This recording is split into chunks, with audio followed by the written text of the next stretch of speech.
Hello and welcome to Old Nintendo Gamer and Son, taking you through the top 10 Wii games. This time this is more in your era. I can remember you at the age of 2.5 towards 3 playing on the Wii in your grandmother's house. Yeah. I've still got the photos somewhere. And my memory has kind of failed me, so I can't remember what were my feelings when I was playing them. So. Well, you played some of them subsequently and since, yeah? So let's have a look at number 10. Number 10. And this is one of Dad's games. Yeah, this is The Legend of Zelda Skyward Sword. So I do love a good Zelda. This wasn't the best of Zeldas because of the kind of constrained levels. They were quite tight levels. There was a lot to do in those areas, but some of it was rather finicky, especially the swimming.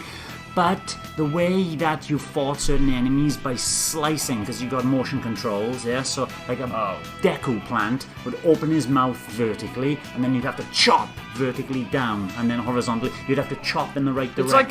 It's like kind of like the what do you call it, the Nintendo Land when there's little balls and they open up, and then when you have to slice, you have to slice at the right time, yeah? Yeah. Is that Nintendo Land or Wii Sports Resort? They had a chopping action bit as well. That Nintendo Land had it. Okay, let's not talk about Wii U here. Okay. On to number 9.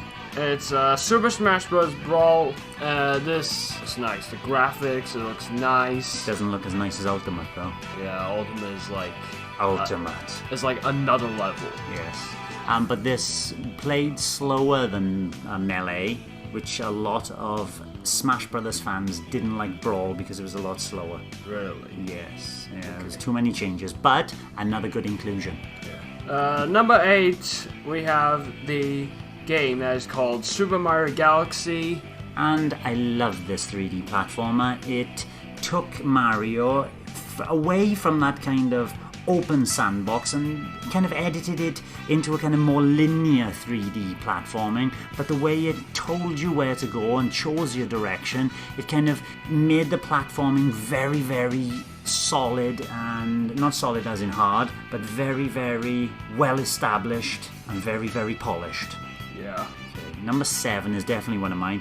This game also made it onto my GameCube top 10. This is Resident Evil 4, but the Wii edition. This basically turned a fantastic game and made it even better with motion controls. That motion pointing, aiming, turned the game upside down and made it a far, far better prospect. They also polished the visuals as well. Not a game you've played. Yeah. I think it is a game you could play because I believe it's a 15 rather than 18. 15. Yeah. What about number 6 then, Mark? 6 is another sporty game which you can move a lot. It's Wii Sports. Sporty sports. Yes, you do. Do you move a lot? Probably. Your arms. Yeah, your arms, because there's tennis, Boxing. baseball, boxing, bowling, and a lot of cool stuff. Golf as well. Yeah, golf. Yeah. Which was your favourite out of all those in Wii Sports? Probably tennis. Yeah, I think it was Wii Sports that sold me the idea and concept. It pretty much sold everybody the concept of the Wii itself. That very simplistic motion, but the way they implemented, for example, the tennis, awesome. Yeah. And the bowling sold it to me as well.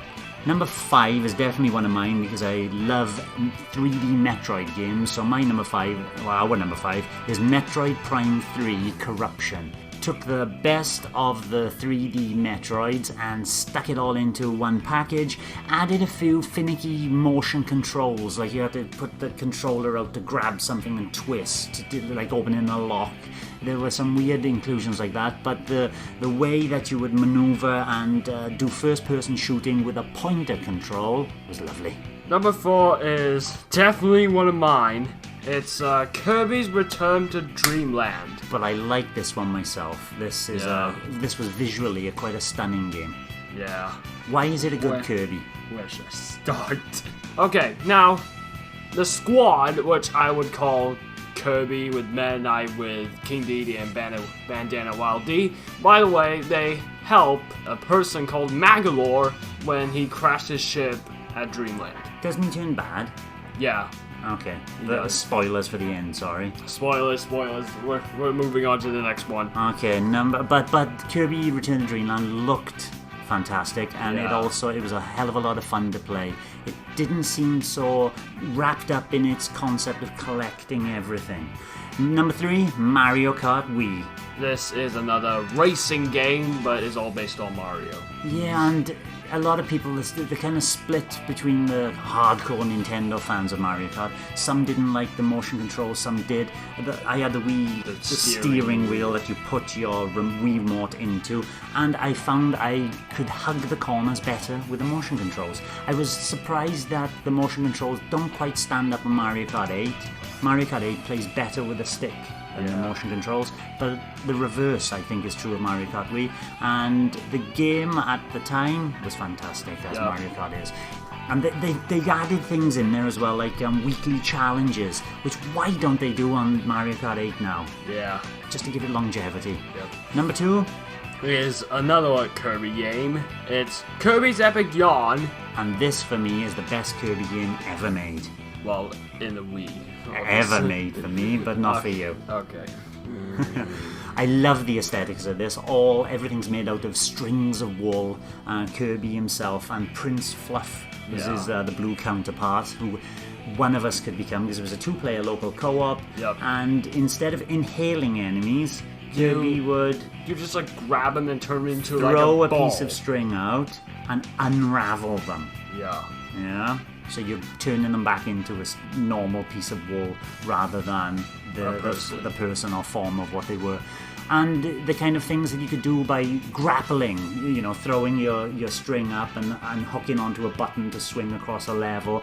You could turn into vehicles and UFOs and all sorts of shenanigans like that. That was so much fun. And a lot to collect in it as well. I did like this game. Yeah. And our number 1 Wii game. Super Mario Galaxy 2. This is another Super Mario Galaxy game, but it's better. I believe it's better, and the reason I believe it's better, it took the concept of Super Mario Galaxy, which was already superlative, Mario 3D platformer, and it threw in a complete variety of different styles, different power-ups for Mario to use. There was that rolling rock. Do you remember the rolling rock? Yep. You could do a little bit of bowling with that as well. Yep. Just so many ideas thrown into one game to fill out the whole package of Super Mario Galaxy. I think this is a far better game, and the cloud power-up was awesome. Yeah. So that brings us to the end of our top 10 Wii games. Are you happy with our list? Yep.